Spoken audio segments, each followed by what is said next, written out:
the great privileges of being a Christian and part of the church is that you're part of a group that is a family of people throughout many generations and many cultures who've been thinking and praying about the really big issues of life for literally millennia. When you become a Christian, when you start to listen to the teachings of Jesus and read Scripture and listen to the way that they've been read and interpreted by the Holy Spirit through the church, you're sitting in a great tradition of thinkers and those who've been inspired by God to understand how to live in the world and how we should treat one another. Often when we talk about ethics, that's what kind of a fancy word for the way that we ought to behave, what it's right to do and to think. We focus on very personal things. Like, how should I treat my neighbour? One of the things we try and do in this church every week is to root examining the Scriptures and examining the teachings of Jesus in practical ways. Right, so you'll notice, this is giving you a little bit of glimpse behind the curtain of the Wizard of Oz. You're going to realise there is no magic. It's a slightly risky thing. I just have a spreadsheet, a template in my office in Word, and every week when I get to the end of writing my sermon, if I haven't hit application points on how you ought to be able to share Jesus with others, how you ought to be able to live at work or in school or in your family, and if I haven't explained what it means for those who haven't yet become Christians, and then I have to go back and rewrite my document, right? It happens every week. But for the next 5 weeks or 5 sessions of this course, I want to take a step back from thinking about very personal things through to thinking about very big things.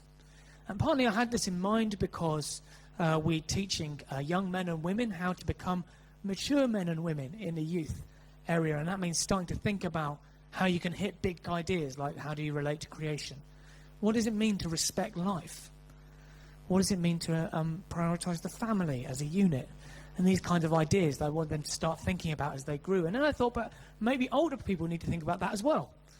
Right? These are kind of things that I'd like to think about. Especially because we live in a part of the world where we vote. So if you don't vote, I will respect that if you're making a principled choice not to vote. But generally speaking, I think Christians ought to vote. That's a way of taking part in democracy, even if it's to spoil your ballot. Right, that you have been given the opportunity to shape the way the country is governed. And when we do that, we want to think about the way that we want to live our faith and see our faith expressed in the world around us. That means answering big questions. It also means thinking about how those big questions affect the way that we treat others.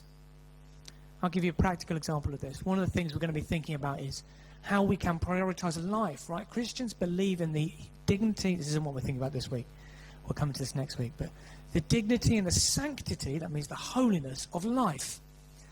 One very practical way that expresses itself is how you treat a mum in Costa when her kid is screaming for half an hour, right? Now, we're going to talk about some big and very difficult issues next week, like abortion and stuff, and I'm going to try and do it in as sensitive a way as I can, but for most people, most of the time, it pays off in practical questions. Right? If life is a good, and that child's life is a good, and his mum's life is a good, and is valuable to God, then making her feel shamed because she has a baby, and she's brought that baby into a public space, is a culture of death, not of life. Right? And now we're a million miles away from public policy and Rishi Sunak or Keir Starmer. We're right in what you do when you get a coffee and someone else's baby is making their life difficult. Do you swallow that and make her feel loved? Or do you shame her? So we're thinking about these big ideas that affect the biggest decisions we make, like who we vote for at election times, but also that affect the way that we live in our everyday lives. Now, I want to start with a health warning. What I'm going to say for the next 5 weeks is going to annoy every single person in this room. Right? Some of you are going to go away ticked off, thinking about whether you want to leave the church or not. If you do, bless you, let me know. And we will pray for you and go elsewhere. Now, some of that will be because I'm not the world's most sophisticated or brilliant thinker. That's Jesus. And because I sometimes express myself badly. Some of it is because Christian ways of looking at the world don't fit neatly into the camps that we have. So sometimes what I say will sound like I'm very left-wing, to use a kind of crude analogy. Sometimes it will sound like I'm very right-wing. And that means that there's, by and large, going to be a group in the middle who are dissatisfied with everything I say, because it's not going to please. Something's going to annoy you. That's good. That's good. If you're going away thinking that what I say fits into the platform of any one political party, you haven't been listening, because I've worked really hard to make sure that's not the case, and because the teaching of Jesus doesn't map onto any one political party. So that's one thing. The second thing is, when we think about big questions, often what we're trying to get to is the questions we should ask of people, the values that we think they should hold, not necessarily the answers for how you achieve the best outcomes. So I always give this analogy. There is a good economic case that I have been persuaded of by economists on the right, that cutting taxes for everybody creates economic activity, therefore creates jobs, therefore is the best way of taking care of the poor, because there are more jobs and therefore they earn their own money, right? There is another good analogy that I have at other times been, another good analysis that I've been persuaded by left-wing economists. You see, I'm not an economist, so whenever I come across an expert, I just get persuaded by whatever they say. That the best way of caring for the poor is not to cut taxes and create jobs, but to increase taxes and provide greater social welfare, right? And you can see how both of those things, either of those things might be true. They both sound reasonably plausible. When a Christian comes to economic questions like that, what they're doing is not saying, because Jesus has no view on this, right? He says you should pay your tax, but he doesn't say whether Thatcherism is correct or socialism, right? He's not interested in that. What he's interested is in the questions we ask. So every time you come to a politician, we want to be framing that we ask the right questions of their policies, making them justify their policies in these terms.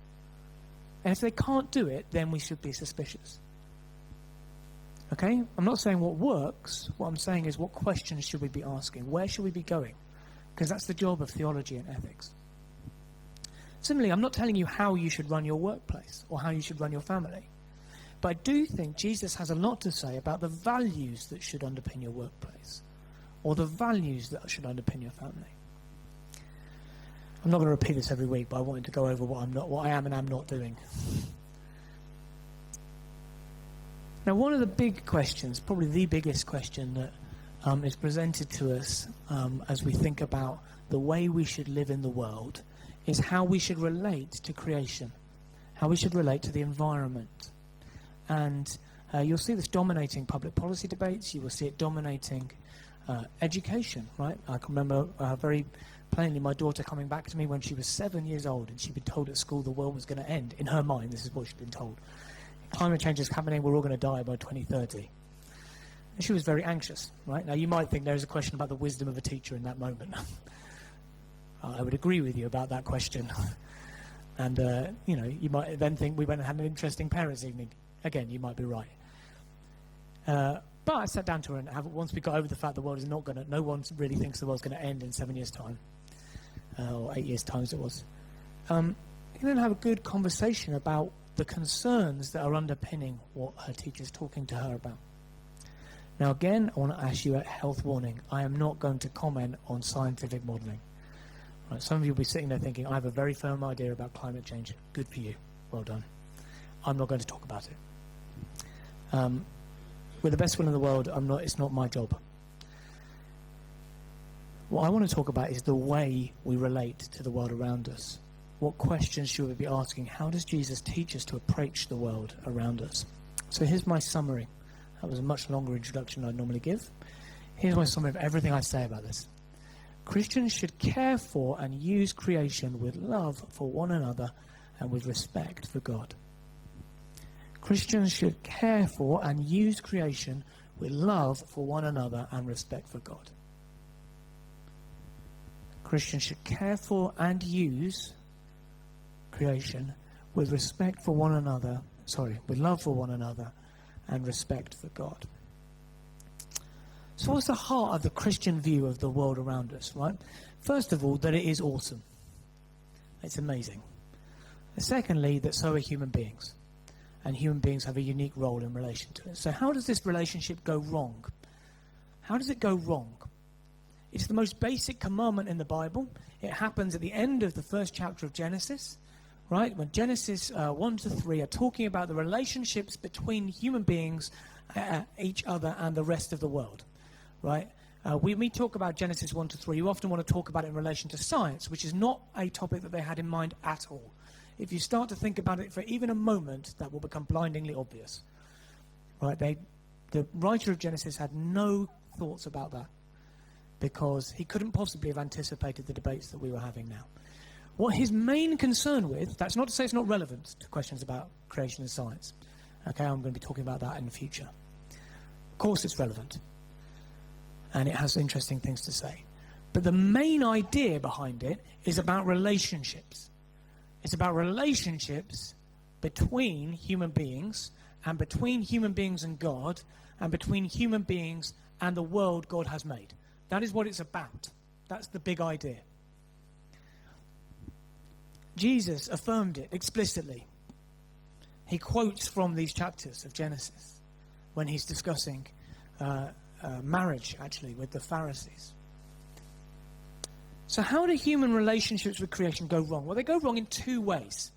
First of all, we can have too high a view of nature. You can think too much of the world around you. Right? It can become too important. That's something akin to blasphemy, I think, in a lot of contemporary political thought. But you can think too much of the world. And its most extreme form, this becomes a kind of paganism that worships nature as a god. And by God here, I mean the supreme end. Everything else is sacrificed for this thing. Right? If you want to know what you worship, the answer is whatever you would sacrifice everything else for. Right? That's the best definition of worship. Right? The thing that you would put ahead of everything else, that's what's most important to you. That's what you worship. In the modern world, this distortion doesn't tend in towards paganism. It places care for the environment as the highest good of human beings, the most important thing we can do, above the welfare of actual people who are actually alive. Now that's uncomfortable truth. If you look at the thought that lies behind certain streams of political comment, what they have is more or less either implicitly or explicitly, that means out loud or quietly unsaid in the background of their minds, the idea that actually it's okay to sacrifice a few lives if we save the environment. Now, this attitude can lead to a knee-jerk hostility to development or to scientific progress. In its most extreme form, it explicitly prioritizes ideas or policy solutions that are anti-human for the sake of being pro-environment. Right, there are too many people on the planet, therefore we ought to have a cull of people in some way or another. That's its most extreme form.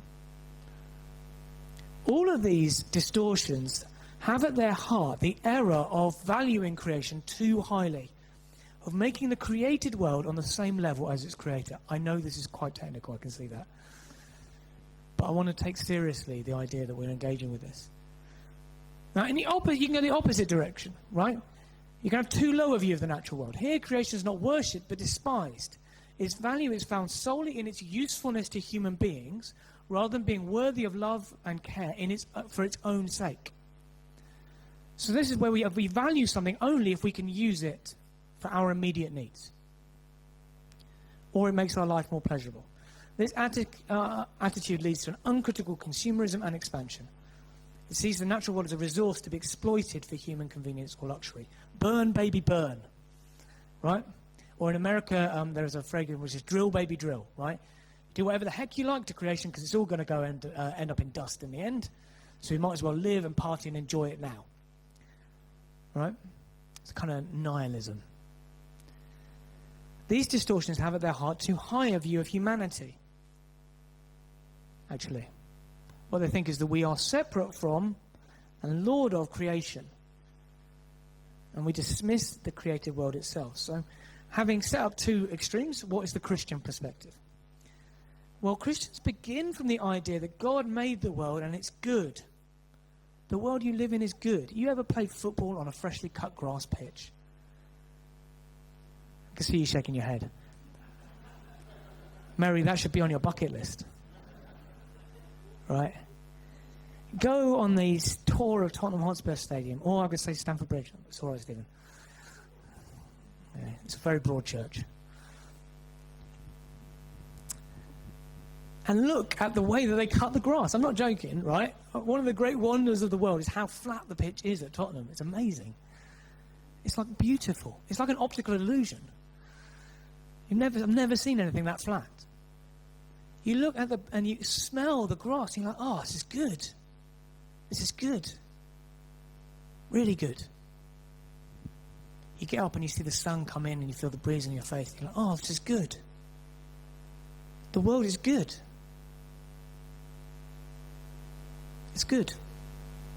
Bears repeating, right? Why do I say that? Because Genesis repeats it over and over again. Right? That's the most often commented phrase in Genesis 1, the first book of the Bible. It's good, it's good, it's good, it's good, it's good. Yeah, we get the idea. Yeah, but it's really good. It's really good. Yet the fact the world is created also means that it's not God. Right? This is the big idea at the center of Genesis 1. The world is good, but it's not God. It's made by God. The environment, the natural world, is not the ultimate end. It's something that's made by God and it exists to serve him. And as part of that creation, God made human beings. That's what it means to be made from the dust of the earth. Right? That you're taken from part of creation. Not separate from it, but part of it. In Genesis 2, God takes the stuff he's made and he uses that stuff to make people. And yet he also says we're different from it.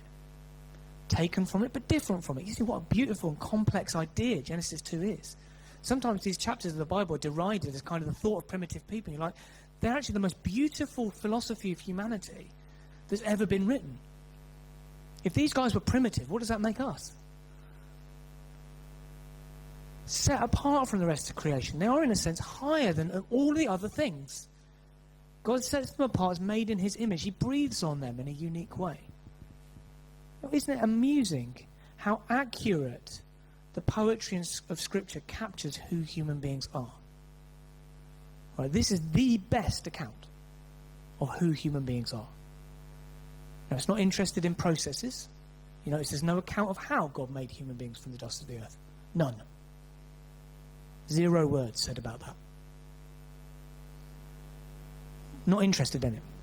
Because it's boring and unimportant. What is important is the beauty and dignity of humanity and their responsibilities. Creation is given to humanity to use. Human life is of greater value than anything else in the world. In that sense, creation serves humanity. Yet they are to use it as stewards, nurturing it, caring for it, and bringing it to a sustainable life. We don't own the created world, it's entrusted to us. Imagine your mate had given you a car, and you had to give it back in a year's time. And he said, you can use it in the meantime. Now, you can make a mistake about that car that your mate's lent you in 2 ways. You can refuse to drive it, in which case, why did he bother giving it to you at all? And actually, if you refuse to drive it, it will break. Right? Cars have to be driven. Or you can rag it senseless. Run it into the ground on the basis that, hey, it's going in a year's time anyway.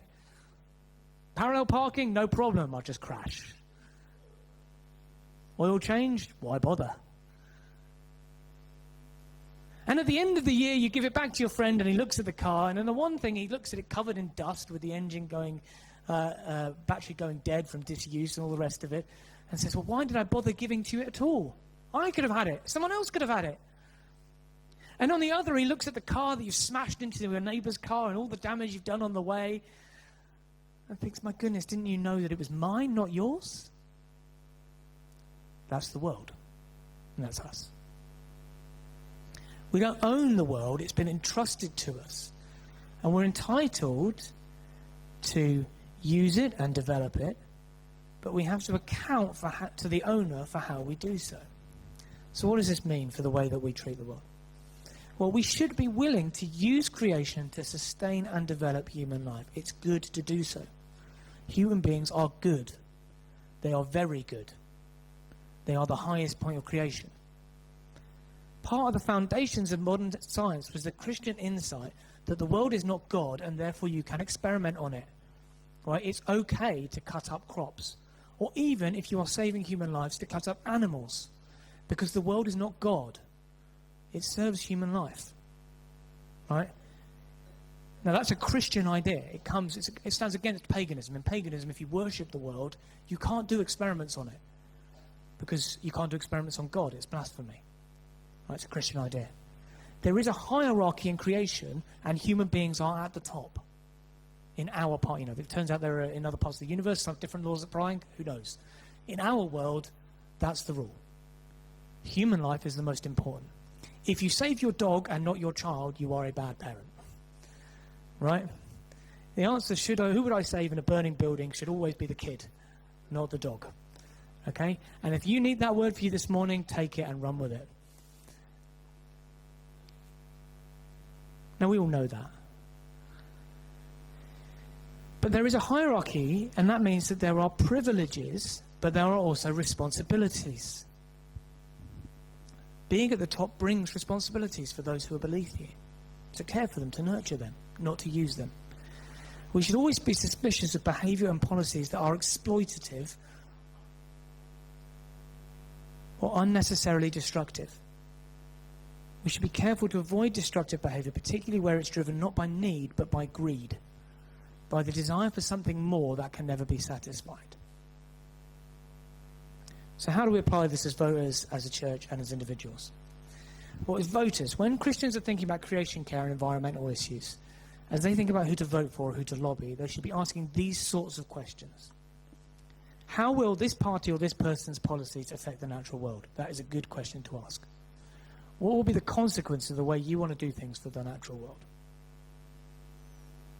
It's a bigger question than just setting targets, right? It's easy to set a target. Well, I'm going to run 50 miles each week by the year 2030. That's my target. Now, there is no prospect of me reaching it. I have no plan for how to get there. And if I'm honest, it's completely unrealistic and it will lead to the breakdown of my body, right? If you want to be wise, you've got to ask not only what you want to do, but how you're going to do it, right?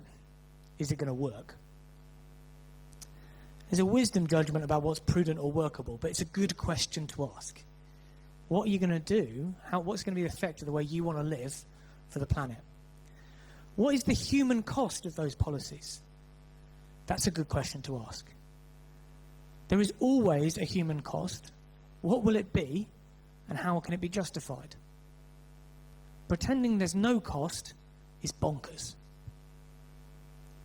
Right? It just means you're not serious. So what is it? And how is it justified? Be thinking and praying about that as you come to the election. As a church, we should be asking how we care for our environment. That is everything from not being unnecessarily wasteful, being prosaic, trying to use recyclable cups, to whether we can care for the natural world of our village in some way. It's part of good stewardship, and it's a good witness to Jesus, right? We should be thinking about that. If you have ideas about stuff we can be doing as a church to improve Hersham, I really want to know. Bring them to the trustees. Finally, as individuals, we can take steps in our own lives to be good stewards. Now, it's tempted to get caught up concerned and campaigning about things that are remote and ultimately need other people to take action for us. Right? Being a clicktivist. Where you're sitting online, all you're doing is sitting at your computer liking petitions about climate change. I'm not dismissing concern about climate change. It's a legitimate question in environmental policy. But what I want to ask is not what do you want other people to do to save the planet or to care for the world, but what could you do? One of the big ideas in Christian teaching is that we always start at the local, right? The biggest things should be solved as locally as possible. What about nurturing and managing a garden? Right? You've got a house, if you've got a house, or you've got a roof box or a balcony box on your flat. Why not set up a garden and take care of it? Right? What you're doing is managing and nurturing creation. Right? Gardening is an expression of Genesis 1:27 and 28. Take care of the creation. We have the metaphor of a garden used in Genesis 2. God makes the world, there's the whole world, and then in that world he gets a garden. He says, take care of this garden. Bring it to its fulfillment, right? You want to know what I mean. There's obviously a raw beauty to the world if you see it in its natural habitat. But then you go somewhere like Wisley. Right? My wife's very into Wisley. Right? I wasn't ever that into plants before I got married. But you know, when you fall in love, you make sacrifices, don't you? Right? One of the sacrifices I made was someone who will remain nameless in the church was sharing me last week that their child was their partner is a Man United fan, and they'd foregone going to see the FA Cup final in order to go out for dinner. And I said, I really hope she marries him, because that man's in love, and you're not going to get that again.